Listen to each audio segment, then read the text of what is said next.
बहुत डिफिकल्ट है क्योंकि ये बिल्कुल ओपन मर्डर नहीं है कि किसी ने हिट की, तो एक बड़ी ही साजिश नाल होए दा वो जोड़ा पॉइंट है, वो तुसी सारे ही लोग ही देख के आए दे ने, वो कैसा पॉइंट है, उथू बिल्कुल भी कोई ऐसा मतलब आपे बंदा नहीं जा सकता जी। वाहिगुरू जी का खालसा वाहिगुरू जी की फतेह। संगत जी, मैं हरलीन कौर, मैं उम्मीद करती हाँ कि तुसीं सारे बिल्कुल ठीक होने हो। तो संगत जी, इस वक्त मैं बैठी हुई हाँ इंजीनियर गुरमीत सिंह जी के घर। 5 तारीख तो असी ਤੁਹਾਡੇ ਨਾਲ ਲਾਈਵ ਜੁੜਦੇ ਸੀ, ਇਸ ਲਈ ਜੁੜਦੀ ਸੀ ਕਿ ਜੋ ਕੁਝ ਇੱਥੇ ਵਾਪਰਿਆ ਸੀ ਬਾਰਾਮੂਲਾ ਵਿੱਚ ਅਸੀਂ ਲਾਈਵ ਤੁਹਾਨੂੰ ਦੱਸ ਰਹੇ ਸੀ ਕਿ 5 ਤਾਰੀਖ ਨੂੰ ਸ਼ਾਮ ਦੇ 6 ਵਜੇ 6:30 ਵਜੇ ਆਪਣੇ ਘਰ ਤੋਂ ਨਿਕਲੇ, ਫਿਰ ਲੌਟ ਕੇ ਵਾਪਸ ਨਹੀਂ ਆਏ। ਬਹੁਤ ਉਸ ਟਾਈਮ ਵੀ ਕੋਸ਼ਿਸ਼ ਕੀਤੀ ਕਿ ਕੁਝ ਪਤਾ ਚੱਲ ਜਾਏ, ਪਰ ਨਹੀਂ ਪਤਾ ਚੱਲਿਆ।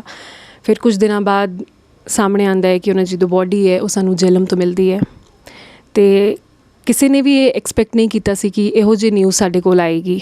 ਮਤਲਬ ਅਸੀਂ ਚਾਹੁੰਦੇ ਸੀ ਕਿ ਸਾਡੇ ਵੀਰ ਸਾਡੇ ਘਰ ਆ ਜਾਣ, ਬਸ ਜਿਸ ਹਾਲਤ ਵਿੱਚ ਉਹ ਆਏ ਉਹ ਅਸੀਂ ਨਹੀਂ ਚਾਹੁੰਦੇ ਸੀ। ਪਰ ਹਰ ਕੋਈ ਬਾਰਾਮੂਲਾ ਦਾ ਇਨਸਾਨ, ਬੱਚਾ ਹੋਵੇ ਜਾਂ ਕੋਈ ਵੀ ਹੋਏ, ਸਾਰਿਆਂ ਦੀ ਇੱਕੋ ਚੀਜ਼ ਹੈ, ਇੱਕੋ ਗੁਹਾਰ ਹੈ, ਉਹ ਹੈ ਜਸਟਿਸ ਦੀ, ਉਹ ਹੈ ਇਨਸਾਫ ਦੀ। ਕਿਉਂਕਿ ਕੋਈ ਵੀ ਕੁਝ ਵੀ ਕਹਿ ਦੇਵੇ, ਅਸੀਂ ਇਸ ਚੀਜ਼ ਨੂੰ ਜਸਟੀਫਾਈ ਨਹੀਂ ਕਰਦੇ ਕਿ ਅਗਰ ਅਸੀਂ ਇਸ ਕੇਸ ਨੂੰ ਸੁਸਾਈਡ ਦੇ ਵੱਲ ਵੇਖਦੇ ਹਾਂ, ਪਰ ਇਹ ਚੀਜ਼ ਇਹਨਾਂ ਦੀ ਫੈਮਿਲੀ ਜਾਂ ਅਸੀਂ ਜਾਂ ਕੋਈ ਵੀ ਸਾਧ ਸੰਗਤ ਮੰਨਣ ਨੂੰ ਤਿਆਰ ਨਹੀਂ ਹੈ ਕਿ ਇਹ ਇੱਕ ਸੁਸਾਈਡ ਸੀ। ਇਸ ਦੇ ਪਿੱਛੇ ਇੱਕ ਬਹੁਤ ਵੱਡੀ, ਤੁਸੀਂ ਕਹਿ ਸਕਦੇ ਹੋ, ਪਲੋਟਿੰਗ ਅਤੇ ਪਲੈਨਿੰਗ ਸੀ। ਅਤੇ ਇਸ ਲਈ ਅਸੀਂ ਅੱਜ ਤੱਕ ਇਸ ਕੇਸ ਲਈ ਲੜ ਰਹੇ ਹਾਂ। ਅਤੇ ਇਸ ਵਕਤ ਮੈਂ ਇਹਨਾਂ ਦੇ ਘਰ ਬੈਠੀ, ਇਹਨਾਂ ਦੀ ਵਾਈਫ ਰਵਿੰਦਰ ਕੌਰ ਜੀ ਮੇਰੇ ਨਾਲ ਬੈਠੇ ਨੇ। ਇਸ ਟਾਈਮ ਜਦੋਂ ਵੀ ਇਹਨਾਂ ਨਾਲ ਗੱਲ ਹੋਈ, ਪਹਿਲੇ ਸਾਡੀ ਇਹਨਾਂ ਨਾਲ ਗੱਲ ਹੋਈ ਸੀ, ਉਦੋਂ ਵੀ ਇਹਨਾਂ ਨੇ ਅਪੀਲ ਕੀਤੀ ਸੀ ਸਾਰਿਆਂ ਤੋਂ ਕਿ ਕੁਝ ਵੀ ਇਨਫੋਰਮੇਸ਼ਨ ਹੋਵੇ ਸਾਨੂੰ ਦੇ ਦਿਓ, ਅਤੇ ਇਹਨਾਂ ਦੇ ਜੋ ਹਸਬੈਂਡ ਨੇ ਉਹਨਾਂ ਨੂੰ ਘਰ ਤੁਸੀਂ ਵਾਪਸ ਆ ਜਾਓ। ਬਟ ਹੁਣ ਅਸੀਂ ਇਹਨਾਂ ਨਾਲ ਗੱਲ ਕਰ ਰਹੇ ਹਾਂ, ਮਤਲਬ ਸਮਾਂ ਬਦਲ ਗਿਆ, ਇੱਕ ਮਤਲਬ ਕਹਿੰਦੇ ਆ ਨਾ ਕਿ ਇੱਕ ਪਲਕਾਂ ਵਿੱਚ ਸਮਾਂ ਬਦਲ ਗਿਆ ਕਿ ਹੁਣ ਅਸੀਂ ਕੀ ਗੱਲ ਕਰ ਰਹੇ ਹਾਂ। ਉਸ ਟਾਈਮ ਅਸੀਂ ਕੁਝ ਗੱਲ ਕੀਤੀ ਸੀ, ਅੱਜ ਅਸੀਂ ਕੁਝ ਗੱਲ ਕਰ ਰਹੇ ਹਾਂ। ਅਤੇ ਮੈਨੂੰ ਪਤਾ ਹੈ ਕਿ ਇਹ ਟਾਈਮ ਨਹੀਂ ਹੈ ਇਹਨਾਂ ਨਾਲ ਗੱਲ ਕਰਨ ਦਾ, ਇਹਨਾਂ ਨਾਲ ਕੁਛ ਪੁੱਛਣ ਦਾ, ਬਟ ਸਾਡਾ ਵੀ ਇਹ ਫਰਜ਼ ਹੈ ਕਿ ਤੁਹਾਡੇ ਤੱਕ ਸਾਧ ਸੰਗਤ ਜੀ, ਤੁਹਾਡੇ ਤੱਕ ਇਹ ਸਾਰਾ ਜੋ ਸੱਚ ਹੈ ਇਹ ਪੁੱਜੇ। ਅਤੇ ਅੱਜ ਇੰਨੇ ਦਿਨ ਹੋ ਗਏ ਨੇ, 5 ਤਾਰੀਖ ਤੋਂ ਲਾਪਤਾ ਸਨ, ਫਿਰ ਸਾਨੂੰ ਪਤਾ ਚੱਲਿਆ ਕਿ ਉਸ ਦੁਨੀਆ 'ਚ ਨਹੀਂ ਰਹੇ। ਅਤੇ ਆਂਟੀ ਜੀ, ਜਿਵੇਂ ਕਿ ਹੁਣ ਜੋ ਕਾਰਵਾਈ ਚੱਲ ਰਹੀ ਹੈ, ਅਸੀਂ ਪਹਿਲੇ ਵੀ ਕਹਿ ਰਹੇ ਸੀ ਕਿ ਕਾਰਵਾਈ ਥੋੜ੍ਹੀ ਜਿਹੀ ਗੇਅਰ ਅਪ ਕਰ ਦਿੰਦੇ, ਅਗਰ ਕੁਝ ਹੋ ਜਾਂਦਾ ਤਾਂ ਸ਼ਾਇਦ ਇਹ ਚੀਜ਼ ਸਾਨੂੰ ਵੇਖਣ ਨੂੰ ਨਹੀਂ ਮਿਲਦੀ। ਚਲੋ ਹੁਣ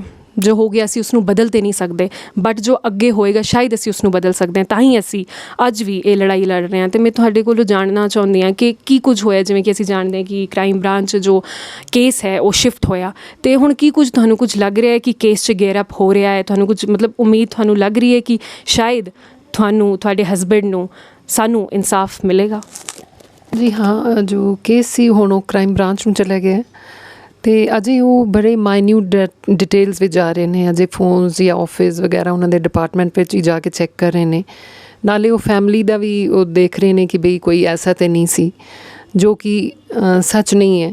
ਉਹ ਬੜੀ ਨੋਰਮਲ ਤਰੀਕੇ ਨਾਲ ਘਰ ਆ ਕੇ ਗਏ ਸਨ, ਸਭ ਕੁਝ ਨੋਰਮਲ ਸੀ, ਐਸਾ ਕੁਝ ਨਹੀਂ ਹੈ।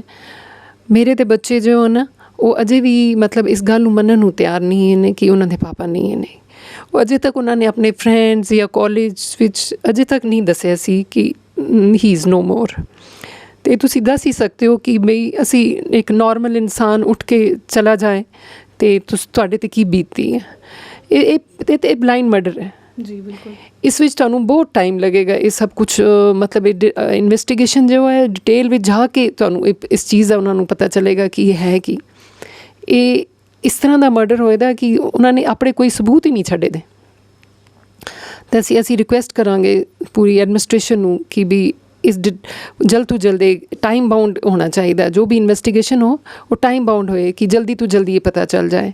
ਸਾਡੀ ਅਨਈਜ਼ੀਨੈਸ ਤੁਸੀਂ ਦੇਖੋ ਕਿ ਚਲੋ ਉਹ ਤਾਂ ਚਲੇ ਗਏ ਨੇ, ਲੇਕਿਨ ਕਮ ਸੇ ਕਮ ਇਹ ਤਾਂ ਪਤਾ ਚੱਲਿਆ ਕਿ ਰੀਜ਼ਨ ਕੀ ਸੀ, ਉਹ ਕਿਸ ਤਰ੍ਹਾਂ ਚਲੇ ਗਏ, ਕਿਸ ਹਾਲਾਤ ਵਿੱਚ ਚਲੇ ਗਏ, ਕਿਹਨਾਂ ਨੇ ਉਹਨਾਂ ਨੂੰ ਮਾਰਿਆ। ਇੱਕ ਧੱਕਾ ਦੇ ਕੇ ਹੀ ਬੰਦਾ ਸੁੱਟ ਸਕਦਾ ਹੈ। ਇਸ ਵਿੱਚ ਕੋਈ ਇਹ ਨਹੀਂ ਹੈ ਕਿ ਉਹਨਾਂ ਦੇ ਸਕਫਲ ਹੋਇਆ ਹੋਏ, ਕੋਈ ਹੱਥੋਂ-ਪਾਈ ਹੋਈ ਹੋਏ, ਉਹ ਉਸ ਤੋਂ ਧੱਕਾ ਦੇ ਕੇ ਵੀ ਦਰਿਆ ਵਿੱਚ ਸੁੱਟ ਸਕਦੇ ਨੇ। ਅਤੇ ਅਸੀਂ ਇਸ ਚੀਜ਼ ਨੂੰ ਇਹ ਨਹੀਂ ਕਰ ਸਕਦੇ ਕਿ ਹੁਣ ਕੋਈ ਇੱਕ ਬੰਦਾ ਆਇਆ, ਉਸਨੇ ਧੱਕਾ ਦਿੱਤਾ ਅਤੇ ਬੰਦਾ ਚਲਾ ਗਿਆ ਦਰਿਆ ਵਿੱਚ। ਇਸ ਟਾਈਪ ਦਾ ਮਰਡਰ ਵੀ ਹੋ ਸਕਦਾ ਹੈ ਜਿਹੜੇ ਕਿ ਉਹਨਾਂ ਨੇ ਪ੍ਰੂਫ ਹੀ ਨਹੀਂ ਕੋਈ ਛੱਡੇ ਦੇ। ਜੋ ਥੋੜ੍ਹੇ ਬੱਚੇ ਦੇ ਸੀ ਉਹ ਵੀ ਨਿਗਲੀਜੈਂਸ ਆਫ ਪੁਲਿਸ ਨਾਲ ਉਹ ਪਹਿਲੇ ਦਿਨ ਹੀ ਸਾਰਾ ਕੁਝ ਖਤਮ ਹੋ ਗਿਆ। ਅਤੇ ਹੁਣ ਅਸੀਂ ਰਿਕੁਐਸਟ ਕਰਦੇ ਹਾਂ ਕ੍ਰਾਈਮ ਬ੍ਰਾਂਚ ਨੂੰ ਵੀ, ਸਾਰੀ ਐਡਮਿਨਿਸਟ੍ਰੇਸ਼ਨ ਨੂੰ, ਕਿ ਇਹਨਾਂ ਨੂੰ ਘੇਰ ਅਪ ਕੀਤਾ ਜਾਵੇ, ਜਲਦੀ ਤੋਂ ਜਲਦੀ ਉਹਨਾਂ ਨੂੰ ਪਕੜਿਆ ਜਾਵੇ। ਹੈ ਬਹੁਤ ਡਿਫਿਕਲਟ, ਇਹ ਬਹੁਤ ਡਿਫਿਕਲਟ ਹੈ, ਕਿਉਂਕਿ ਇਹ ਬਿਲਕੁਲ ਓਪਨ ਮਰਡਰ ਨਹੀਂ ਹੈ ਕਿ ਕਿਸੇ ਨੇ ਹਿੱਟ ਕੀਤਾ, ਇੱਕ ਬੜੀ ਹੀ ਸਾਜ਼ਿਸ਼ ਨਾਲ ਹੋਏ ਦਾ। ਉਹ ਜਿਹੜਾ ਪੁਆਇੰਟ ਹੈ ਉਹ ਤੁਸੀਂ ਸਾਰੇ ਹੀ ਲੋਕ ਹੀ ਦੇਖ ਕੇ ਆਏ ਦੇ ਨੇ, ਉਹ ਕੈਸਾ ਪੁਆਇੰਟ ਹੈ, ਉੱਥੋਂ ਬਿਲਕੁਲ ਵੀ ਕੋਈ ਐਸਾ ਮਤਲਬ ਆਪੇ ਬੰਦਾ ਨਹੀਂ ਜਾ ਸਕਦਾ। ਕਿਉਂਕਿ ਇਸ ਟਾਈਮ 'ਚ ਵੀ ਇਹ ਉਹੀ ਚੀਜ਼ ਮੰਗ ਰਹੇ ਨੇ ਕਿ ਹੁਣ ਤੁਸੀਂ ਆਪਣੇ ਜਿੰਨੇ ਵੀ ਤੁਸੀਂ ਗੈਰ ਅਪ ਕਰ ਸਕਦੇ ਹੋ ਤੁਸੀਂ ਕਰੋ, ਕਿਉਂਕਿ ਸਾਨੂੰ ਰੀਜ਼ਨ ਜਾਣਨਾ ਹੈ, ਕਿਉਂਕਿ ਸਾਰਿਆਂ ਦੇ ਇੱਕੋ ਹੈ ਕਿ ਰੀਜ਼ਨ ਸਾਨੂੰ ਜਾਣਨਾ ਹੈ। ਕਿਉਂਕਿ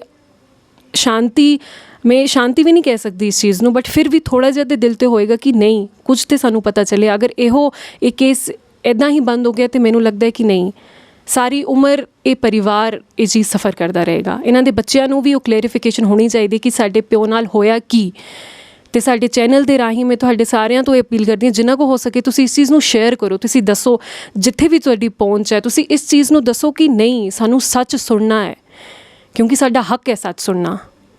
ਅਗਰ ਸਾਨੂੰ ਇਹ ਵੀ ਪਤਾ ਹੈ ਜੋ ਮੌਤ ਹੈ ਉਹ ਇੱਕ ਸਾਰਿਆਂ ਦੀ ਜ਼ਿੰਦਗੀ ਦਾ ਸੱਚ ਹੈ, ਲੇਕਿਨ ਇਹ ਵੀ ਅਸੀਂ ਉਹ ਸੱਚ, ਅਗਰ ਸੱਚ ਇਹੋ ਜਿਹੇ ਹੁੰਦੇ ਨੇ ਤਾਂ ਮੈਂ ਕਹਿੰਦੀ ਹਾਂ ਇਹੋ ਜਿਹੇ ਸੱਚ ਅਸੀਂ ਨਹੀਂ ਮੰਨ ਸਕਦੇ, ਅਸੀਂ ਇਸ ਨੂੰ ਝੂਠ ਮੰਨਦੇ ਹਾਂ। ਕਿਉਂਕਿ ਇਹ ਚੀਜ਼ ਇੱਕਦਮ ਸਡਨਲੀ ਕਿਵੇਂ ਹੋ ਸਕਦੀ ਹੈ, ਇਹ ਸੋਚਣ ਵਾਲੀ ਗੱਲ ਹੈ ਕਿ ਬੰਦਾ ਇੰਨਾ ਚੰਗਾ ਬੰਦਾ, ਇੰਨਾ ਲਾਇਕ ਬੰਦਾ ਆਪਣੇ ਘਰ ਤੋਂ ਕਿਸੇ ਕੰਮ ਲਈ ਜਾਂਦਾ ਹੈ ਅਤੇ ਵਾਪਸ ਹੀ ਨਹੀਂ ਆਉਂਦਾ, ਅਤੇ ਉਹਨਾਂ ਦੀ ਗੱਡੀ ਇੱਕ ਇਹੋ ਜਿਹੇ ਸਟਾਪ ਸਪੌਟ 'ਤੇ ਮਿਲਦੀ ਹੈ ਜੋ ਸੁਸਾਈਡ ਪੁਆਇੰਟ ਹੈ ਹੀ ਨਹੀਂ। ਮੈਂ ਆਪ ਐਗਜ਼ਾਮਪਲ ਆ, ਮੈਂ ਆਪ ਉਸ ਜਗ੍ਹਾ ਗਈ ਸੀ। ਬੰਦੇ ਦਿਨ 'ਚ ਥੱਲੇ ਨਹੀਂ ਜਾ ਸਕਦਾ ਅਤੇ ਰਾਤ ਨੂੰ ਮੈਨੂੰ ਲੱਗਦਾ ਕਿ ਇਕੱਲਾ ਬੰਦਾ ਕਿਵੇਂ ਜਾ ਸਕਦਾ ਹੈ। ਅਤੇ ਜਿੰਨੇ ਵੀ ਇਹ ਪੁਆਇੰਟਸ ਨੇ ਮੈਂ ਚਾਹੁੰਦੀ ਹਾਂ ਸਾਰੀ ਐਡਮਿਨਿਸਟ੍ਰੇਸ਼ਨ, ਜਿੰਨੇ ਆਫਿਸਰਸ ਨੇ, ਕਮੇਟੀਜ਼ ਨੇ, ਜੋ ਵੀ ਹੈ ਇਸ 'ਤੇ ਗੌਰ ਕਰਨ ਅਤੇ ਸੋਚਣ ਅਤੇ ਸਾਨੂੰ ਜਲਦੀ ਤੋਂ ਜਲਦੀ ਜੋ ਨਤੀਜਾ ਹੈ ਸਾਨੂੰ ਉਹ ਦੇਵਣ, ਕਿਉਂਕਿ ਅਸੀਂ ਬਹੁਤ ਟਾਈਮ ਤੋਂ, ਬਹੁਤ ਸਮੇਂ ਤੋਂ ਇਸ ਚੀਜ਼ ਦਾ ਇੰਤਜ਼ਾਰ ਕਰ ਰਹੇ ਹਾਂ। ਅਤੇ ਹੁਣ ਮੈਨੂੰ ਲੱਗਦਾ ਹੈ ਕਿ ਸਬਰ ਦਾ ਬਾਂਧ ਤਾਂ ਸਾਡਾ ਪੰਜੀ ਤੋਂ ਹੀ ਟੁੱਟ ਗਿਆ ਹੋਇਆ ਹੈ, ਕਿਉਂਕਿ ਜਦੋਂ ਤੋਂ ਸਾਡਾ ਬੰਦਾ ਵਾਪਸ ਨਹੀਂ ਆਇਆ। ਲੇਕਿਨ ਫਿਰ ਵੀ ਅਸੀਂ ਉਮੀਦ ਕਰਦੇ ਹਾਂ, ਅਸੀਂ ਚਾਹੁੰਦੇ ਹਾਂ ਕਿ ਸਾਨੂੰ ਇਸ ਚੀਜ਼ ਦਾ ਰੀਜ਼ਨ ਮਿਲੇ। ਅਤੇ ਹੋਰ ਅਪਡੇਟਸ ਲਈ ਸਾਡੇ ਨਾਲ ਜੁੜੇ ਰਹੋ। ਵਾਹਿਗੁਰੂ ਜੀ ਕਾ ਖਾਲਸਾ, ਵਾਹਿਗੁਰੂ ਜੀ ਕੀ ਫਤਿਹ।